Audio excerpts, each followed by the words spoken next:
रूस ने आखिरकार आज यूक्रेन पर हमला कर ही दिया। मिसाइल के धमाके से पूरा यूक्रेन कांप रहा है। लोग डरे हैं, चारों ओर धुआं ही धुआं नजर आ रहा है।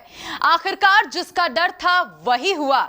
जो रूस किसी समय किसी भी तरह के हमले की आशंका से इनकार कर रहा था, उसने अब यूक्रेन पर औपचारिक सैन्य कार्रवाई की घोषणा कर दी है। यूक्रेन के साथ जारी गतिरोध के बीच रूस ने हमला कर दिया है।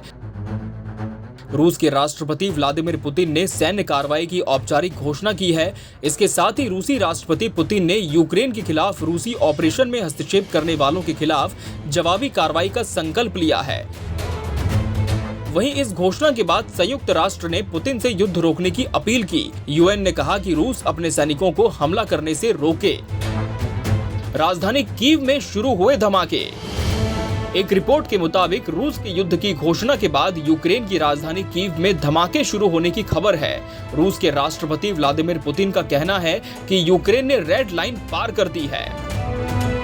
यूक्रेन के राष्ट्रपति ने दुनिया से की अपील। वहीं हमले के बाद यूक्रेन के राष्ट्रपति वोलोदिमीर ज़ेलेंस्की का कहना है कि दुनिया को रूस को हमले से रोकना चाहिए।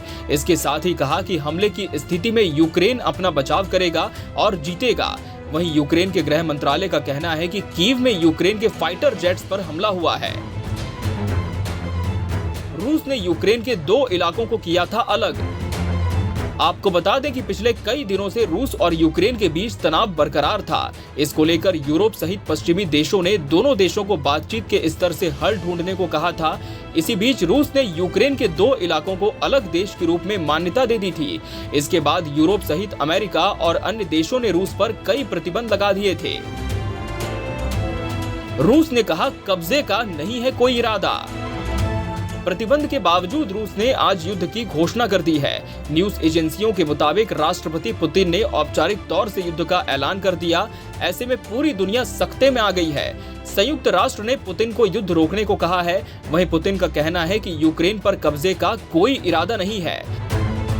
यूक्रेन सेना करे सरेंडर। वहीं रूस के युद्ध की घोषणा के बाद राष्ट्रपति पुतिन का कहना है कि यूक्रेन की सेना सरेंडर करे और अपने घर जाए। वहीं नाटो देशों को लेकर पुतिन ने कहा कि हम सभी तरह के नतीजों के लिए तैयार हैं। किसी ने अगर ऑपरेशन में दखल दिया तो उसको अंजाम भुगतने के लिए तैयार रहना होगा। अमेरिकी राष्ट्रपति ने बताया विनाशकारी। रूस के यूक्रेन पर हमले के ऐलान के बाद अमेरिका के राष्ट्रपति जो बाइडेन ने कहा कि दुनिया की प्रार्थनाएं यूक्रेन के लोगों के साथ हैं, जो रूसी सैन्य बलों द्वारा अनुचित हमले का शिकार हुए हैं। राष्ट्रपति पुतिन ने एक पूर्व नियोजित युद्ध चुना है जो एक विनाशकारी साबित होगा। भारत ने भी की शांति की अपील। रूस के यूक्रेन पर सैन्य कार्रवाई के आदेश के बाद भारत ने शांति की अपील की है।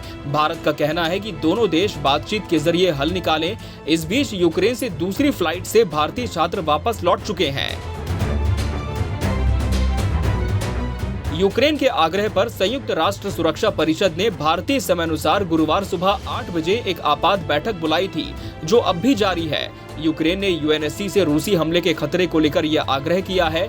दूसरी ओर क्रेमलिन ने दावा किया कि पूर्वी यूक्रेन के विद्रोही नेताओं की ओर से मॉस्को से सैन्य सहायता की मांग की गई है ताकि कीव के खिलाफ कार्रवाई की जा सके। यूक्रेन के विदेश मंत्री मित्रो कुलेबा ने कहा कि यूएन राजदूत वालिस्की नेमेजिया को पत्र लिखकर बैठक की अपील की, जो फरवरी में परिषद की अध्यक्षता कर रहे हैं। ये बैठक स्थानीय समय अनुसार बुधवार रात 9:30 बजे के लिए निर्धारित की गई थी।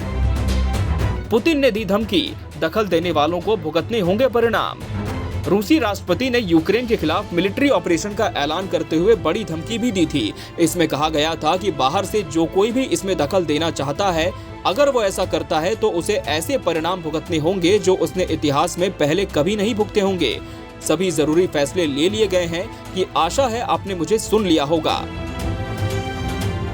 बहरहाल अब देखना होगा कि ये युद्ध कहां तक जाता है और इसके कितने विध्वंसकारी परिणाम देखने को मिलते हैं। Bureau report, KBC news.